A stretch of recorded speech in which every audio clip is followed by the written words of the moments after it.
Assalamu alaikum to everyone, especially my students of 11th class. Dear students, we have been discussing a series of lectures, and our today's lecture is about multinational companies. So far, we have discussed their meaning and definition, and in today's lesson, we may discuss the merits and limitations of multinational companies. It is the lesson which pertains to the students of 11th class of business studies. So, dear students, I have told you already that the things or the establishments which have their merits, they also have limitations. These multinational companies have their own merits and limitations as well. First of all, we may discuss what are the advantages or merits of these multinational companies. Number one point is that first advantage of multinational companies is supplementing capital.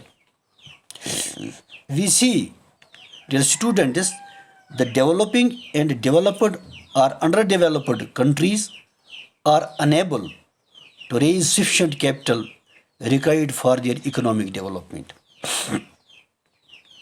Their slow growth is mainly due to the inadequate capital formation. But with the help of these multinationals, which have the vast resources at their command, these corporations set up subsidiary companies in or enter into joint venture in host countries. The capital resources of host countries are supplemented by multinationals. It is the first ever advantage of or merit of the multinational companies. Second one is transfer of technology. Developing countries have not been able to spend much resources on development because they have the meager resources and they can't spend these resources. They are way away from the technology. They have not been able to cope with the technological and marketing improvements experienced by developed nations. They are outdated. They use outdated methods of production. The products of these countries are not able to compete in the world markets. The multinationals, on the other hand, employ latest technology and marketing techniques. They spend regularly on research and development programs. It is with the help of multinational corporations that developing countries are able to employ latest methods of production. The multinationals transfer technology through joint venture projects. Multinationals get vast markets and cheap labor in developing countries. The corporations not only capture the markets in host countries but also export goods to other countries. The host countries get better technology of other countries. The host country gets better technology and multinational corporations increase their profits by entering developing countries. This was the second advantage or second merit of multinational companies. And third one is flip to domestic industries. Dear students, the domestic industries in host countries are benefited by the collaboration of multinational corporations.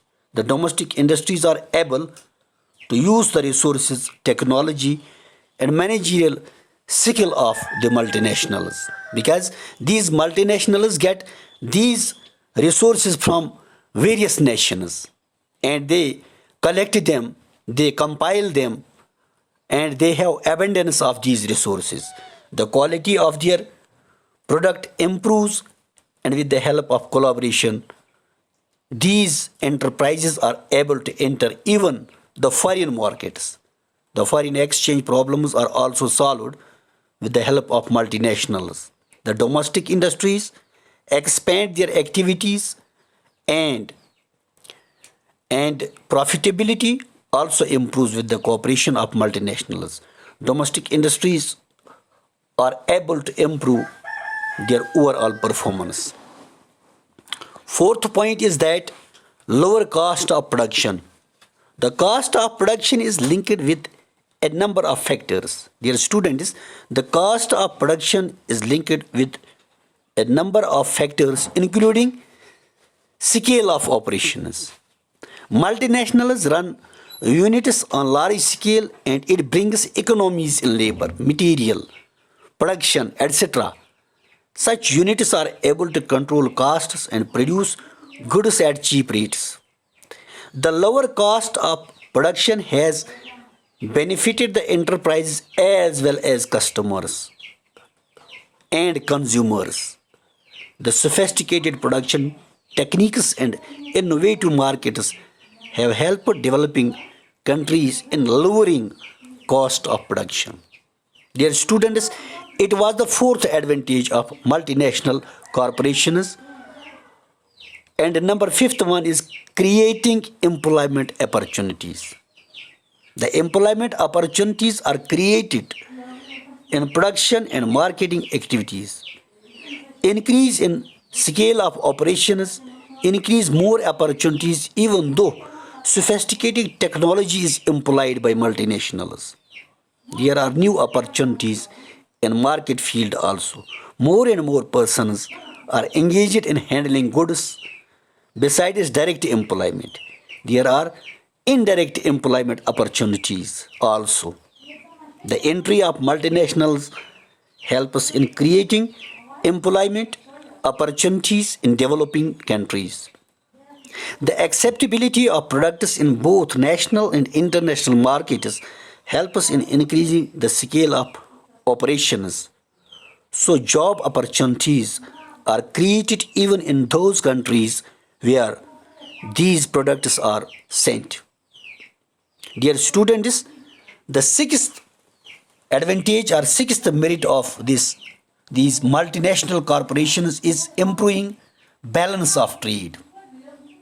We see these multinational corporations having an efficient quota of human resources, technological resources, capital resources, can make a balanced trade in different countries. We see developing countries suffer from the adverse balance of trade because they import more goods than they export.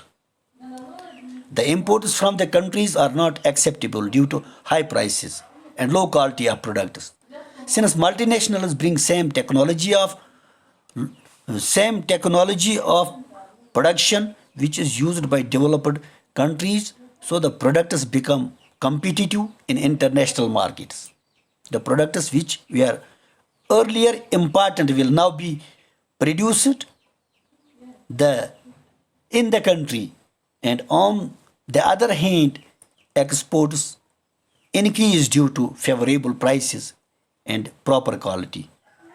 Under these conditions, the balance of trade will certainly improve. My dear students, the establishment or an organization which have merits, it may not be free from its demerits or limitations or loopholes. Some of the limitations of multinationals are: number one, harmful for producers. These are harmful for producers. The entry of multinationals is harmful to producers of host countries. These corporations are in a position to sell goods at cheaper rates. The small units are eliminated because they cannot withstand in competition of bigger companies. Multinationals try to take over the business of competitors too. In India, Coca-Cola company has taken over Parle Group companies producing Limca, Thumbs Up, etc. Similarly, Gillette has taken over Meritor's companies manufacturing blades. The companies of fabulous prices and lure competitors to sell their units. Once they eliminate competitors, they are in a position to exploit markets to their advantage. So multinationals are against the interest of producers in developing countries. Dear students, second disadvantage of multinational companies is harmful to consumers. The consumers suffer at the hands of multinationals. These companies try to create monopoly situation by eliminating other producers in the market. On the basis of financial strength, excessive advertising, aggressive marketing, these companies attract consumers towards their products. Once the competitors are eliminated, then multinationals start exploiting consumers by raising prices and lowering the quality of products.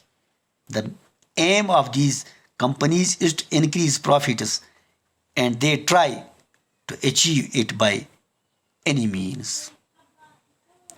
Dear students, the third disadvantage or limitation of multinational companies is bad business ethics. Multinationals indulge in bad business ethics too.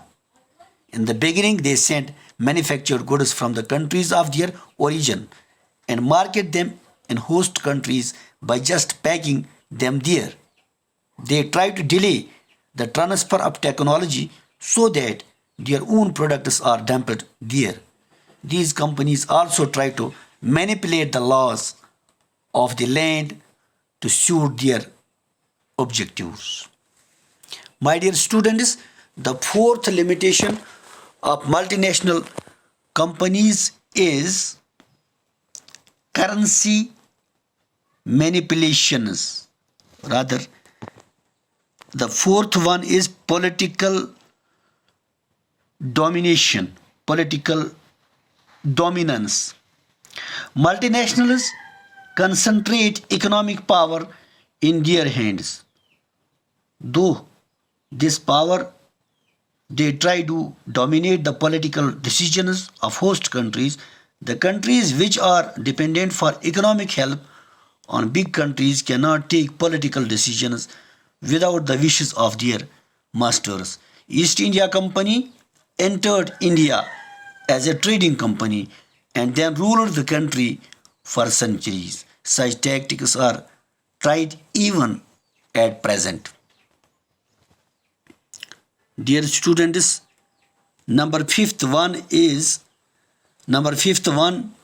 limitation is disregard for national priorities.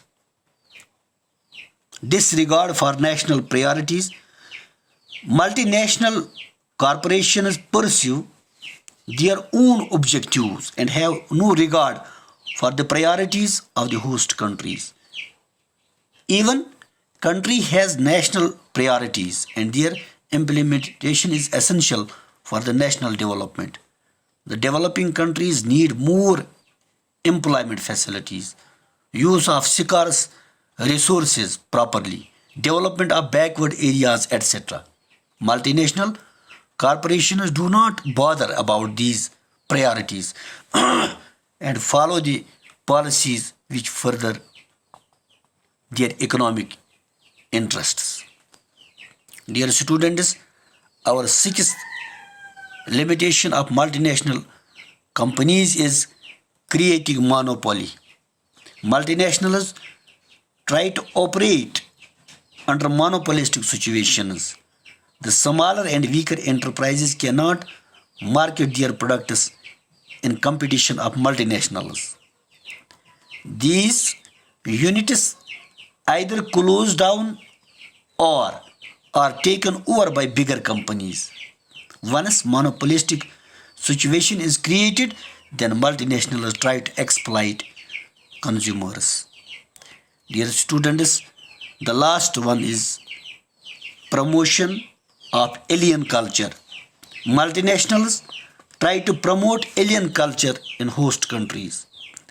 They try to market the products already produced by them, even if these may not be well received. The extensive use of advertising media help in promoting the culture of multinationals. The marketing of fast foods, divine products are the examples of alien culture propagated by multinationals.